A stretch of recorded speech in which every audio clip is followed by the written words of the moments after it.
Welcome back to the Comic Book ASM Artist. Today we're doing another comic book haul, as well as there's a few trades and a couple other items that I want to show off that I got this week. So let's get started. First off, we have this is Dark Knight's Death Metal #1. So this has been pushed off, from COVID and all that stuff, but this has been a very highly anticipated book, and this is the David Finch variant cover here. And as you can tell, these are different versions of our heroes here. At least I believe so. I haven't read this yet, but Superman's got this crazy long hair here. Batman's got a scythe. But I believe that this is going to be the culmination of all the work of Capullo and Snyder. So this is it for them, I think. So, in what I am forecasting as the end of the Batman Who Laughs. But I could be wrong, and we could get, who knows how much longer with that villain. So we'll see. And as always, I show you a little bit of the books, but I don't want to spoil them. So if you're intrigued by this, or you want to check it out, go get it. And then I do have a reading of all the previous, just Dark Knight's Metal on my channel. You can check that out in a playlist. So, yeah.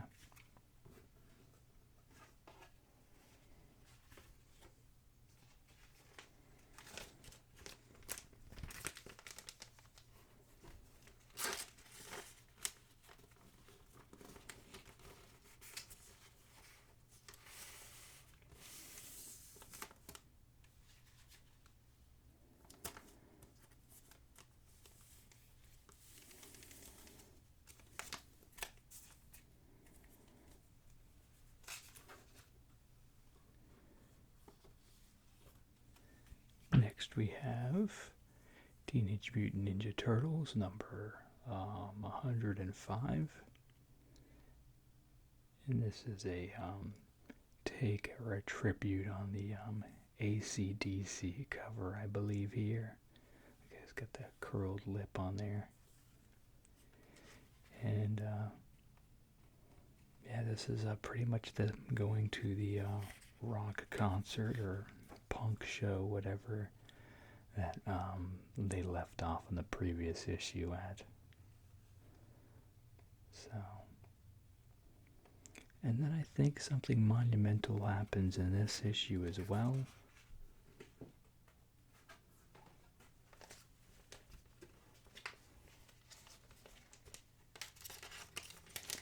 And now all these books I haven't read, so anything I see is new to me as well.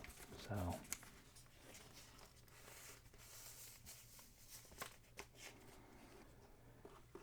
next we have Batman 93. This is the Journey to the Joker War.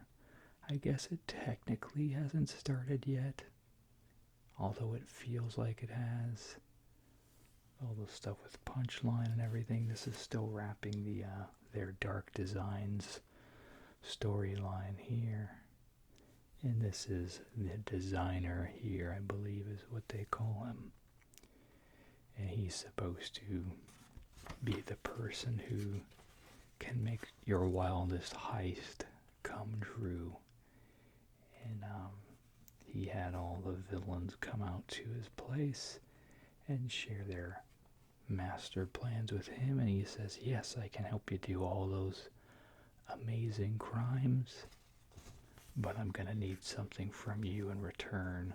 So this looks like a different artist than they've had in the past too. Let's see. Okay, yeah, so we have Gilliam March and Javier Fernandez on this. I want to say there was another artist previously. I'm absolutely sure there was. This has more of like a scratchy feel to it previously. I know that Tony S. Daniel was working on it, and I know blanking on him now. If I saw it, I would know. Look at this cool page here. A little Batman sword fight is always welcome.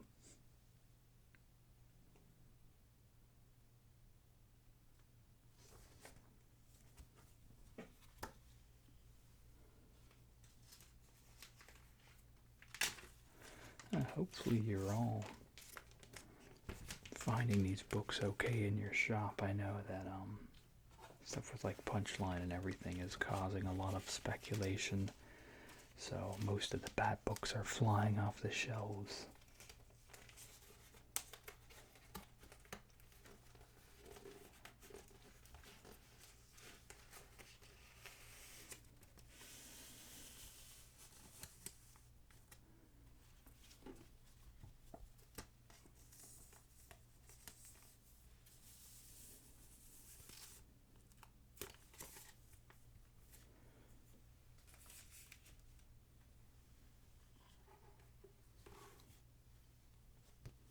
And then I have the variant cover as well with Harley Quinn. She's got, it looks like the Batman animated Joker head there. So this is a nice semi-trippy cover here. And of course some nice card stock, which does raise the price by $1, but it's alright.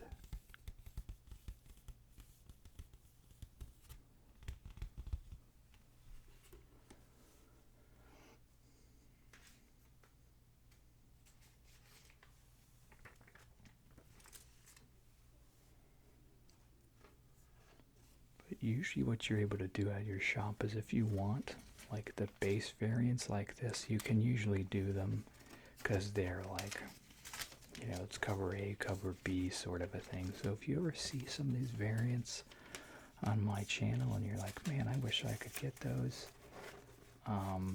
most of the ones I get are usually like the regular ones. They're not the weird ratio like, oh, 1 in 25 and that sort of stuff. Marvel's been the worst at doing that to retailers, but I see DC has started to do it. I know with the Batman books, they're starting to have like, there's one that's got like, it's a flat color in the background with like a sketch drawing of the character and then the main image of whichever character it is, you know, in the front of the cover. And those ones, I believe, are 1 in 25 variants, so I think they're usually around 50 or so at your comic shop, because that means they have to order at least 25 copies of a book to get that cover. So, and we have Detective Comics number 475. This is the Joker Fish, Laughing Fish storyline. I've always heard of this story. I still haven't read this, but I did look through it. And the first time I was ever acquainted with this was through, you know, of course, one of the Batman animated episodes. It was actually possibly one of the first episodes that did not have one of the painted title cards at the beginning. It just focused on a sign swinging back and forth in the rain I think it just may have said the laughing fish on the sign. I don't even remember, but I know it was different than the whole painted images. And so yeah, it was quite different from the beginning. There was this tension about it, and it was a very eerie episode. And of course, at the time, I didn't know that it was inspired previously by a book, which I think that's where a lot of the magic of Batman animated came to me. I wasn't familiar with, all the original source material. I knew of Batman and stuff, but I didn't know all of the stories like this. So I thought that was just 100% its own thing. And then I'm like, oh, it's actually based on an actual storyline? That's cool. So this is kind of the classic look for the Joker that was going at this time. Very lanky and with the hair slicked back and stuff. And then I noticed the story didn't read much like the animated episode at all, really. Although there is an instance to note. The main thing I saw that was kind of like it. And I want to mention this cool ad here, too. The Superman versus Muhammad Ali mail away comic. It's an oversized book, as most of you know.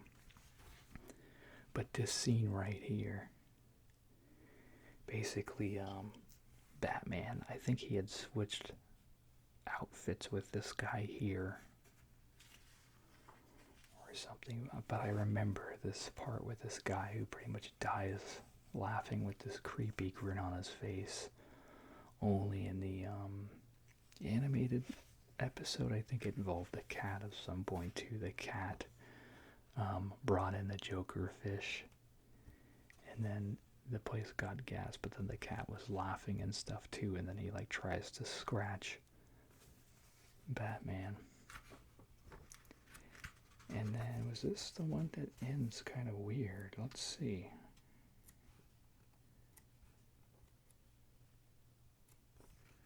No, I don't even see. I could have sworn there was an ending here where...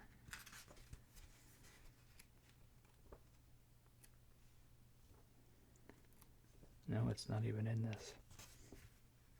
I saw something where like the Joker got hit by lightning. I guess that wasn't in here though. But yeah, this is the thing that I really felt reliving that moment from that episode.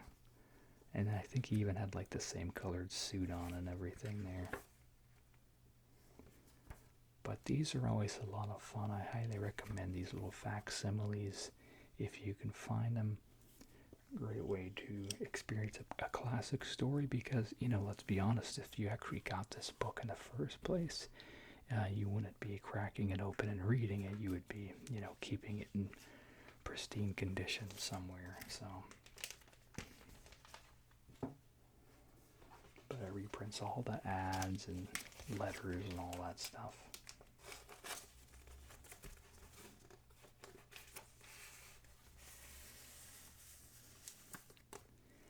The only thing that's kind of annoying is they have the new price on there. But, it's to discourage people from passing it off as the original and trying to dupe people, I'm sure.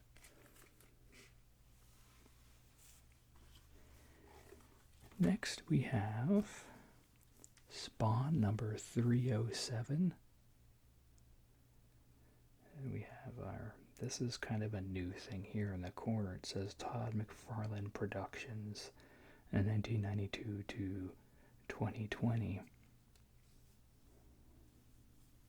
And so this is a Philip Tan issue. This might be the first one Philip has drawn, or it could be the second. I noticed this was part 2 of this storyline. But yeah, I always recommend Spawn. It's very different than anything else I read, really. But Todd is an inspiration to me. Just all the success this character has seen. I know there's not a lot of people who bought it like when it first came out, and that happens with any series, really.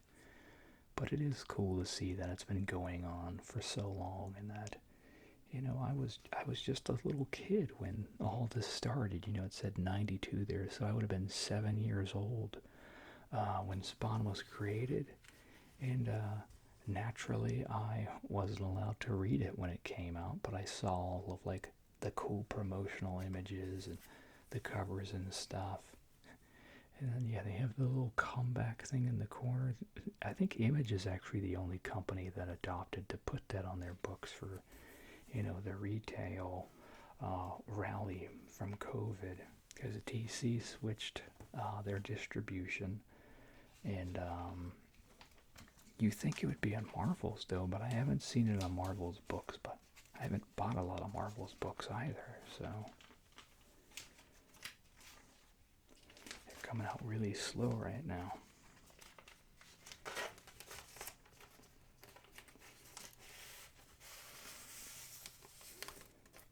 But yeah, I certainly have an appreciation for what Todd has done and everything like that, so.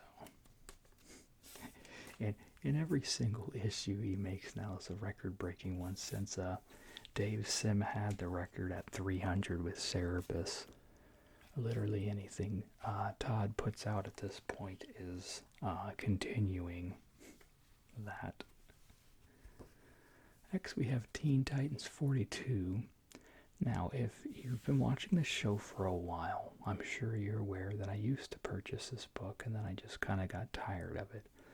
But they have a big story going on with Robin here that basically puts him at odds with Batman, and he even renounces his post as leader of the Teen Titans. So that's why I'm going to be picking up these next few issues here. This is the first issue that sets things up for what's going to be happening with all of the tension and everything. So if you're interested in that whole dynamic with Robin and Batman and stuff, then I recommend you follow it. But they're putting him back in the light of just kind of being this angry, petulant individual, when I feel that Tomasi and Gleason and them with like the Batman and Robin series a few years ago and stuff, and even Super Sons, like, they seem to put Damian in a brand new light. I do have to note these very much a sign of the times ads they're putting in books. So this will be something we look at, 5 or 10 years from now, or even longer, and be reminded that this is when all the virus stuff was going on. So kind of weird.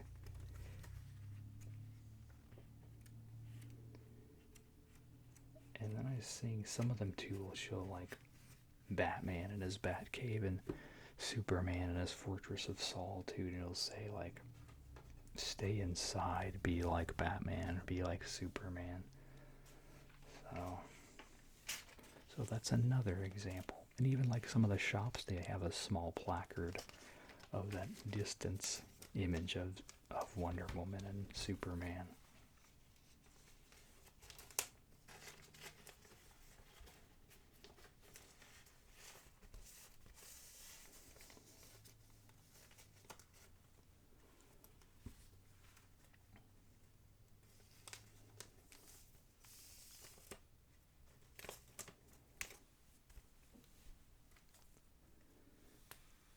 Alright, next we have Teenage Mutant Ninja Turtles number 3. This is Jenica's mini-series. I believe this is the last part of it. But this story here takes place years before that story, so this is kind of like a prequel of sorts. And this involves just another piece of her history here. I was looking at the variant covers here. This April cover.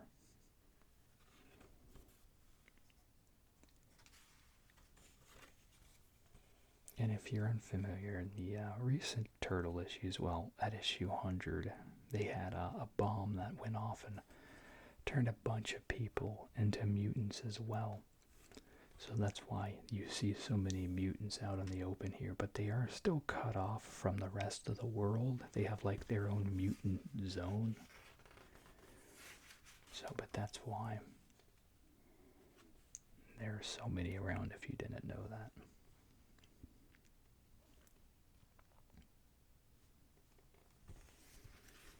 Let's see if I can. Well, you got Bebop and Rocksteady in there. That's good.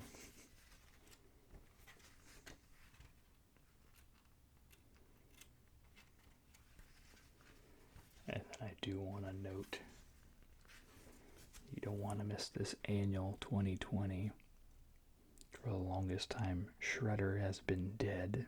He got beheaded by Splinter back in the day. I think that was maybe, I don't know if that was issue 75 or 50. I can't recall. But he's back and kicking, it looks like. And then there was a period where it's called, like, I'm trying to remember, basically, I think it was the trial of Krang. And he was judged as innocent, I believe, after the court hearing. And basically Leatherhead came in and ate him. And as you can see here, it looks like Krang has merged with Leatherhead.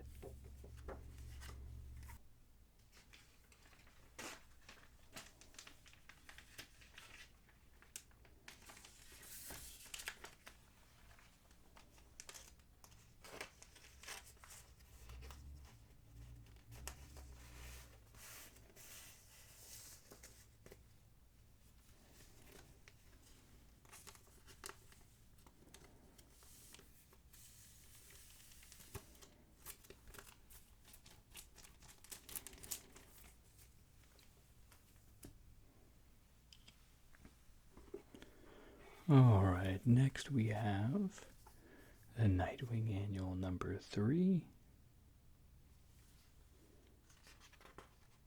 And I'm not really sure at all what this annual is about. It seems like I just read the other one, but it's just all part of it, isn't it? That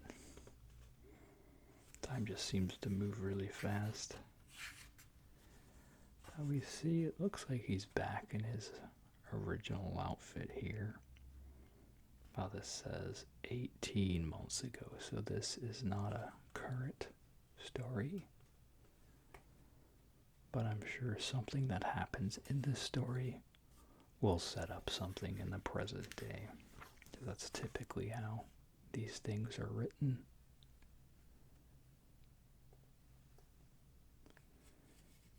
I know this guy here is a big bad of Nightwing's here. I believe his name is Blockbuster, it says.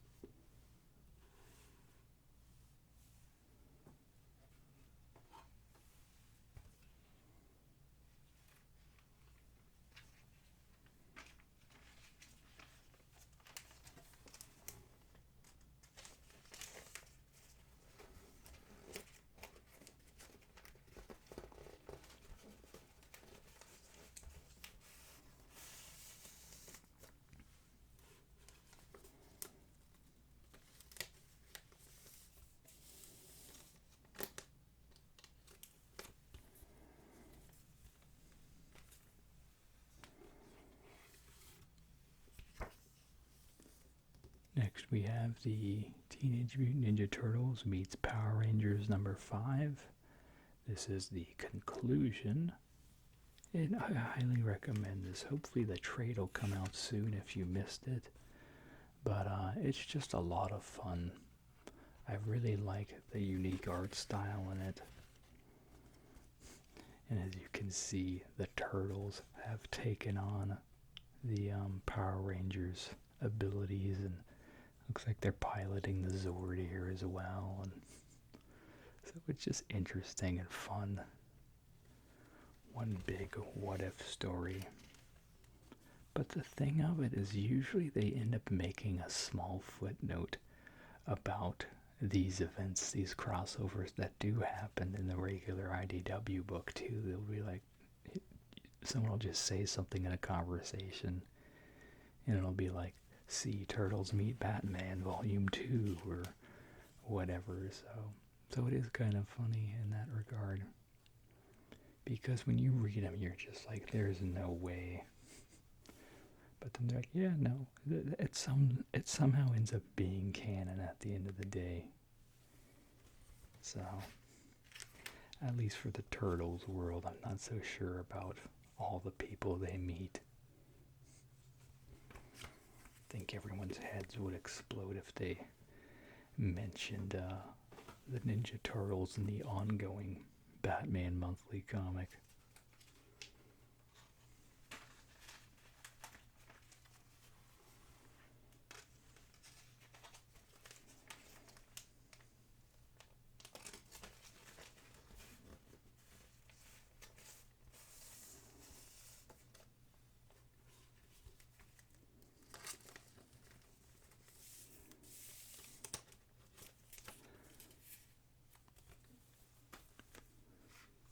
And we have Superman number 22. And this is him saving a kid from a burning building. This is a Brian Hitch variant. But yeah, just Superman being an everyday hero there, as we know him to be. So I believe, yeah, Kevin McGuire's on this. So they haven't had Kevin on the book on this current run at all, I don't think, so. But I noticed, once again, whoever they've got inking, Kevin usually has a finer line quality about him. Let me see who's inking. I guess he is, it just says art. But yeah, his lines are usually much thinner. The main thing with Kevin is he's known for nailing expressions unabashedly. So no matter how weird and awkward and ugly it ends up making the people look sometimes, he embraces that. So you really get a good sense of the drama when Kevin draws. So I love his style. And he was responsible for one of my favorite Captain America miniseries / stories even of all time.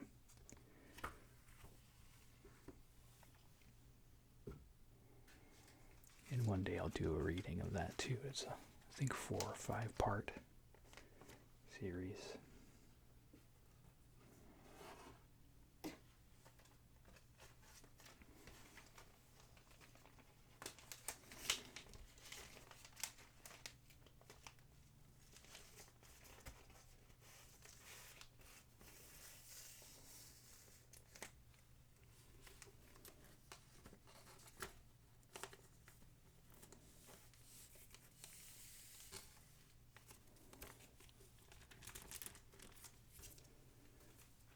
And I think this is the last. No, there's 2 still. But I have 2 comics in here, and then I have other stuff to show you. So we have Young Justice 15. I really like this variant cover. Kind of gave a really trippy look to old Superboy there. But I like it a lot.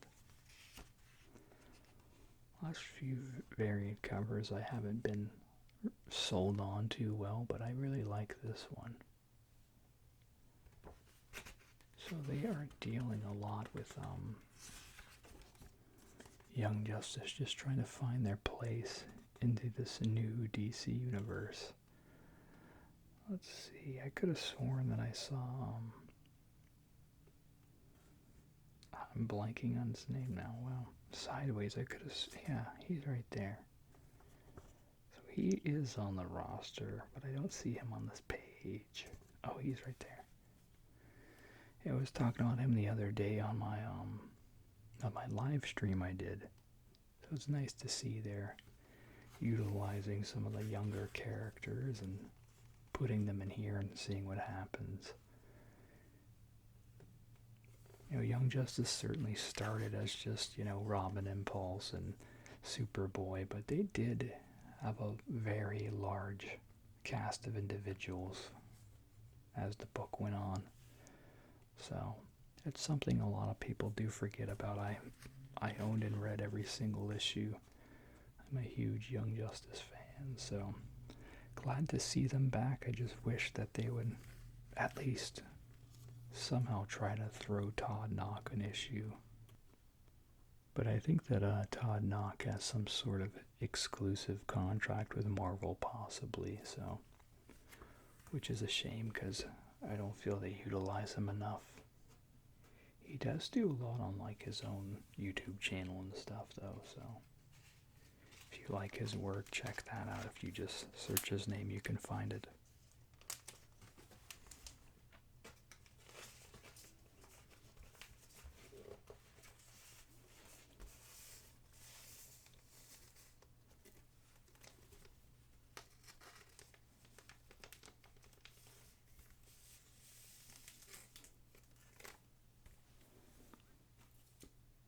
Alright, let's see. This is the last one in here. But this is our big boy. This is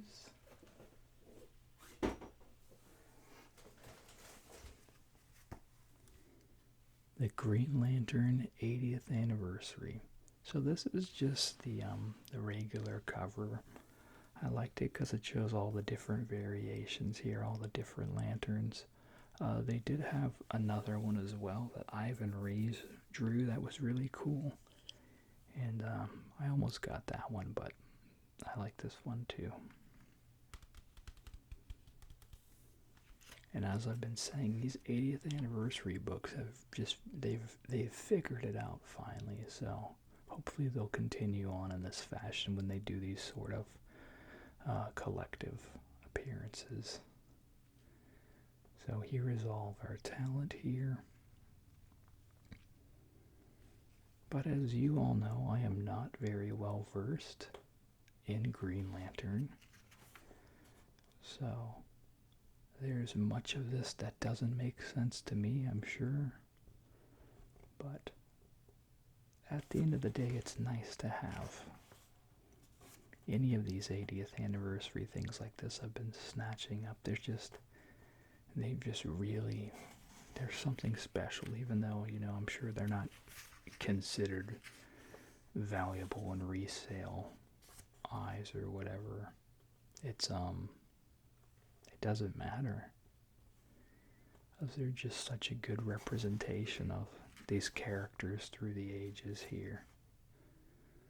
So yeah, see, this is a Jeff Johns and Ivan Reis story here, so reunited. Very cool.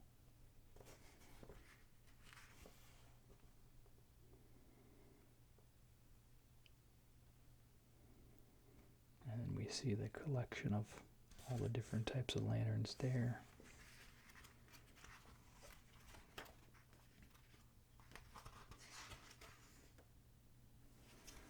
And they even have like Far Sector one in here. And Bruce Timm, like the cartoon one. Although this looks more like the, I don't know. I guess it's not, but as this might even be like the white strips there, that could just be the lighting. And here's another artist's take here. So this one here is by Doug Mankey.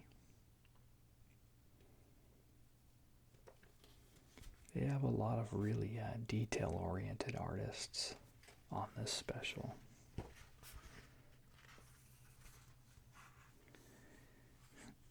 Here's one here. It almost looks like a nod to the movie one with all of like the muscle glowing sort of a thing.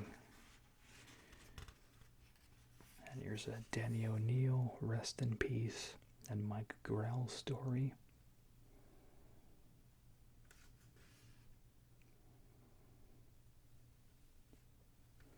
So I wonder if Denny O'Neil had any side projects that he was already writing at the time of his passing.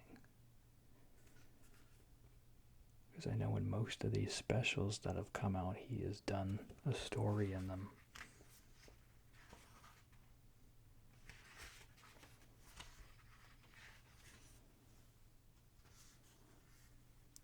Then we have the Green Lantern from, I'd say, mid-90s here, Kyle Rayner, who I'm not too familiar with, but I know he was the Green Lantern when I was a kid, more or less. That's just how I remember him, even though my favorite is Hal Jordan, But that's not really going off of much. That's just who has been the Green Lantern in the most things that I've read and seen. But I'm sure you all have a different opinion about who your favorite Lantern is, and that's perfectly okay.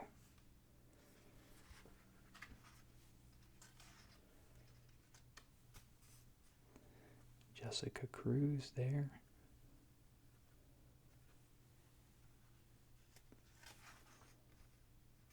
This is another story here.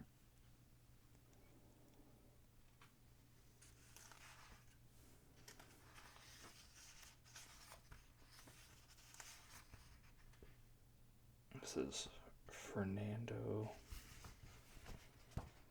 Pisarin. It's the artist on this one. And I remember Kilowog because on one of the trading cards, DC trading cards, it showed him. So that's really how I know that character.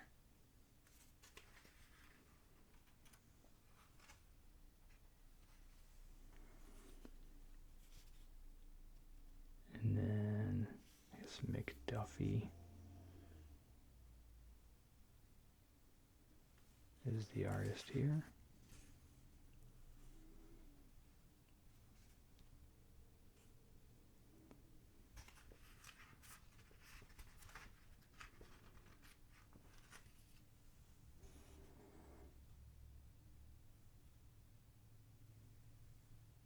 Another Green Lantern there. Here's one here. Another story here.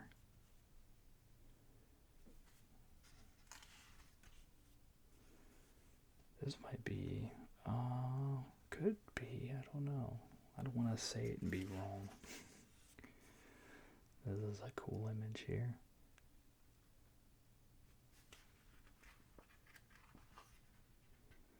Yeah, it would have been wrong. So that was Rafa Sandoval. Oh, this is cool here. Kyle Rayner in like a lantern mech.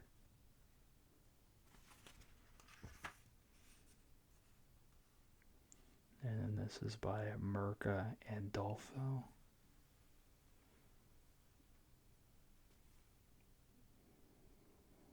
I think this one here is about Jessica Cruz, maybe.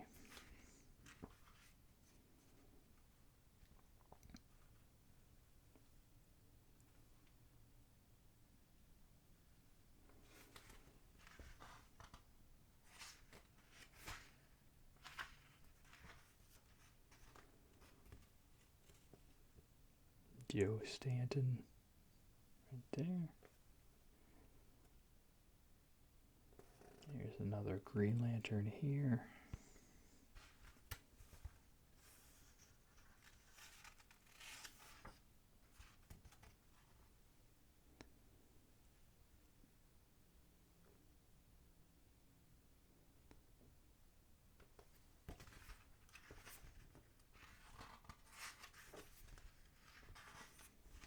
And then there's a nice blurb about all the different lanterns in the back here.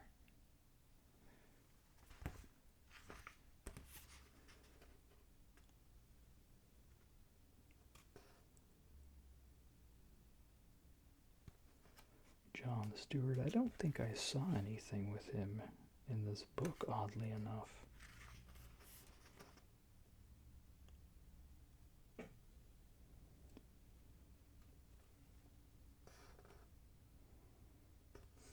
There's the squirrel there. And this might be the Green Lantern who used to have a little mohawk. I remember that one on one of the trading cards too.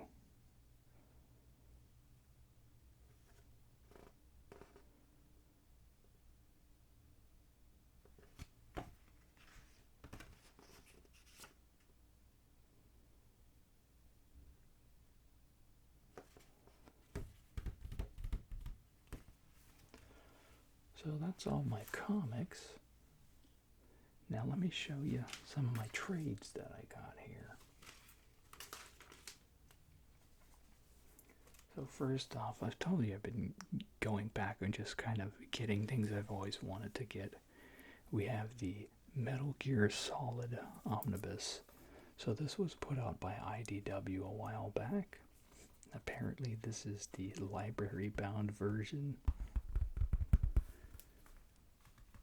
And I was expecting like a bigger sized book. As you'll notice, their omnibus, I guess, are not as big as a normal comic measurement-wise. So it's kind of smaller. But this collects, these are the stories here. So some of the earlier Metal Gear games here, which I'm sure most of you have known and played. But this is just Ashley Wood's interpretation. I want to say, yeah, Ashley Wood of those stories. And so it switches between like this painted style and this more kinetic kind of scratchy, sketchy style, which the game itself had a bit of like frenetic art in it as well, like the instruction manuals and stuff. Honestly, I do prefer the more painted look here, but I haven't gone through the whole thing. This came to me like the other day in the mail. But it is cool to see because I love Metal Gear. Metal Gear is one of my favorite franchises as well. There's, I want to say, about 5 or so series that I really love. And Metal Gear is definitely on that list. The story is bizarre and confusing at times, but it's just very intriguing. And we can go through it here. I just want to... Okay, so this is when he meets Revolver Ocelot here. He's one of the first boss fights in the game. Some of you may remember. So they do the whole shootout thing here. Shows him doing this strategy. You hit the pipes to hit him with the mist. And then that gets him mad. But Snake is not the one who finishes the fight here. We see Ocelot's hand getting cut off. And we wonder, how did that happen? And that's a courtesy of the ninja here with his camo, his completely like invisible camouflage he wears. So yeah, this is one of those moments that I definitely very vividly remember from the series. So it seems in the beginning she did more of the painted style here.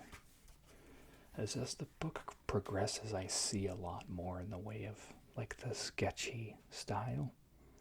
Although every now and then there'll be one of those nuggets in it.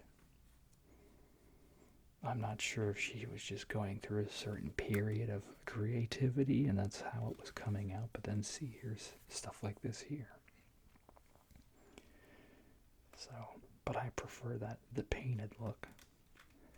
But it's still cool, you know, it's nice to see the series at all chronicled in a comic book experience. So, let's see if I can find. Yeah, and then there's Psycho Mantis there. He will mess with your save file and stuff in the game when you fight him. He talks about the things saved on your game system. And then in the back there's some nice cover gallery stuff here.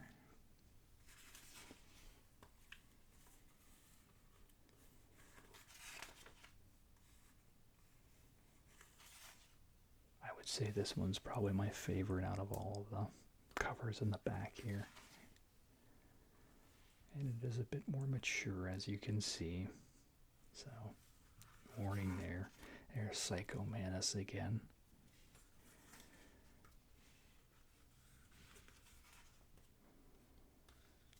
And then this is more of the sketchy type style there.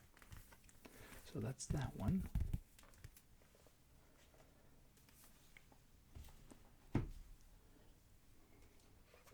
And then, of course, I have to go back and collect the Batman Adventures series. I still have a few more of these to get.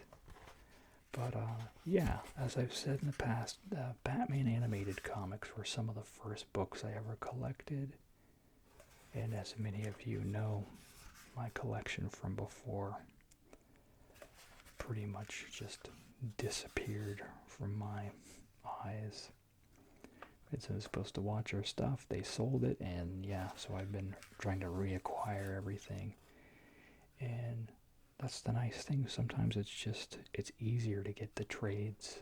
And so since they've collected literally every Batman animated story now, it's a good indication of me to easily go in there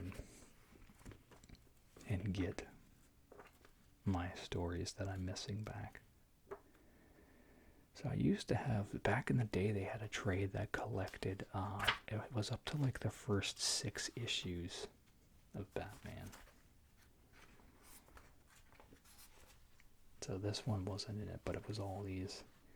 And then if you'll notice too, the art changes a lot in these. Like they still keep the general feel of the show, but you can tell like there's just different elements, and even stuff like this. Like you wouldn't see this on the animated series, so it was cool to see stories set in that universe, but not beholden to that same set of censorship. So they could tell more stories. Yeah, you would never see that on the animated series. And this whole story is like just a more grown-up story. There weren't any costume villains in that or anything, so. And they're able to just tell all sorts of different things they wouldn't normally. At the old stuff here, we see kind of like the interesting shading there.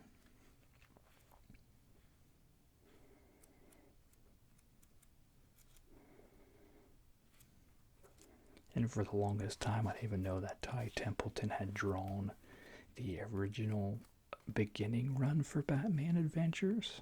I just remember the later guys, and then he picked it up for the Batman and Robin Adventures. He did all those issues, so, but I had forgotten that he did like the first 5 or so issues. And then I have volume 2 here as well. There's our artists.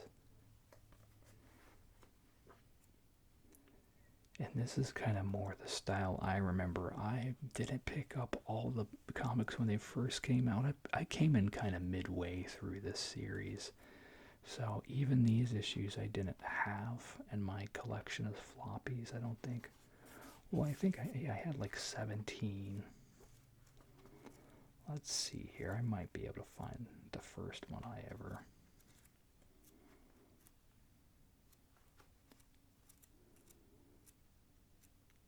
And then there's the Harley Quinn's first appearance there. Definitely be doing a reading of that on the channel. Let me look real quick. I feel like it could have been one of these later ones here. And also, too, this book sold rather well on the shelves. They didn't overprint it since it was a kid's comic. But there were enough people who loved Batman the Animated Series.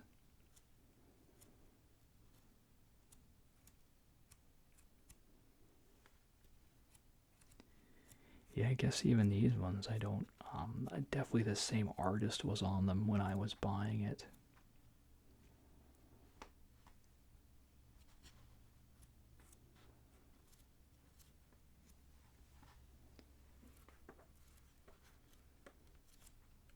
I'll probably be doing readings of all that stuff eventually too. I think I came on maybe issue, I don't know. I'm sure when the next one gets here, I'll be able to show the first issue I got. It was later, because if you guys remember, Batman was actually banned in my house for a bit because of how offensive my mom found the Batman Returns movie. So, okay, so I mentioned I've been trying to acquire all the Cerebus trades here. I didn't have one on hand to show off last time, so this is one that came in, and this one had a cool bonus that wasn't mentioned in the description. This one is actually signed by both Dave Sim and Gerhard. This is a first printing, and this is number 131 of 5,000 there, so that's really cool. But basically, when they did the first printings, they were signed and numbered, so this is the first printing Cerebus book that I have in my collection. So I'm very glad that I got it. And I'm just slowly making my way through this series. I just finished the first phone book, so I'm on issue 26 now, trade number 2.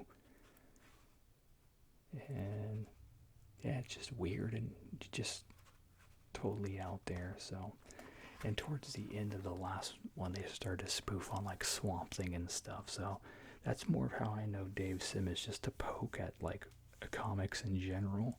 So we start to see more of that towards the end of the first trade.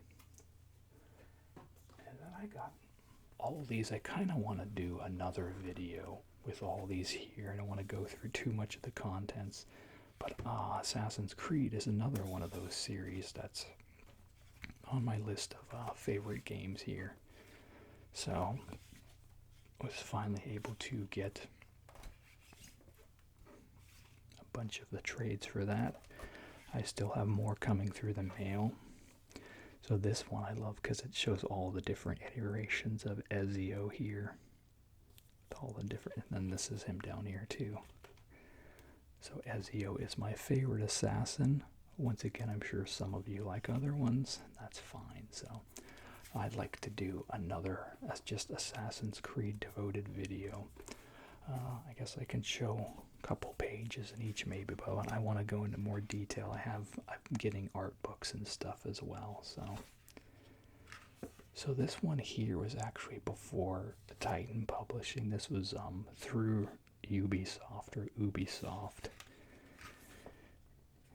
And so this is a story with a different assassin than we've seen in the games or anything, and I need to get the previous volume of this too. But this is a self-contained story here about Brahmin. So these are all ones that Titan Comics published. And so they all go in order, kind of. The Templars book was coming out at the same time as the Assassins book, but this is volume 2. So I can't read this until I have volume 1 at least, and that's not coming till possibly Monday. But,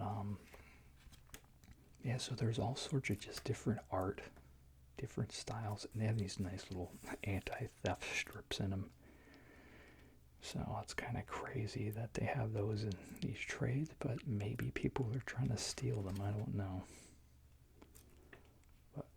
But I'll read them and, give a more thorough analysis. But just on the outset, I'm just glad I got them because I want to, consume as much of the universe as I can. So I like the artist a lot on this book here.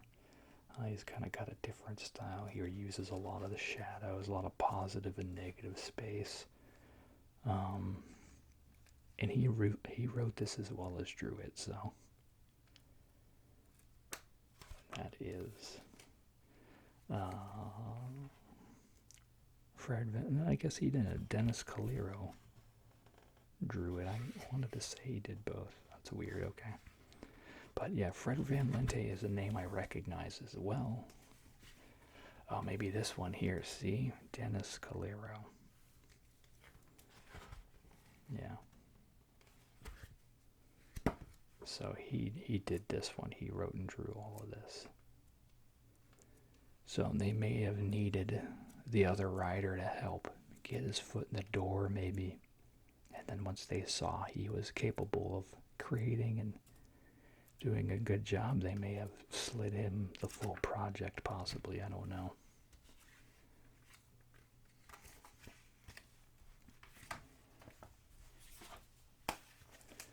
So let me put them like this. Don't want them to go out of order here. And then Jose Holder is the artist in this one. And this here does more of, I think, callbacks to previous games a little bit with the same characters at least. Or maybe not in this one. I'm reading like the sequence 1 and 2. This looks possibly like it's just straight up modern here. So Uprising, that might be a futuristic story. It looks like these are all current day assassins. I like the sound that these give off too.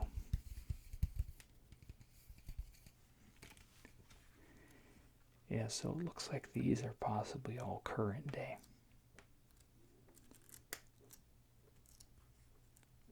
Maybe, I don't know. But I know these ones here, at least with this is like a greatest hits thing. So we go in here and we see memory, and it says Ezio there. And so each thing we get a different assassin spotlighted, which is nice because I'm sure they kind of felt like people want to see stories with the characters from the actual game. Like they wanted to continue the mythos with new stuff, but it's nice that they added.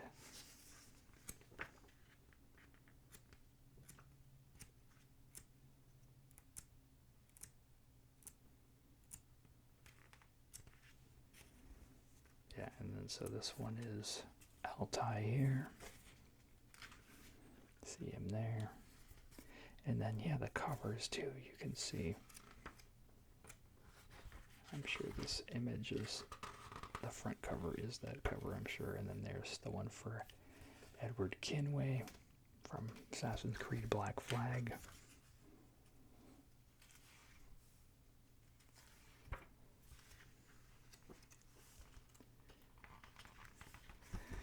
And then we have Roganah Connor. There is his cover there.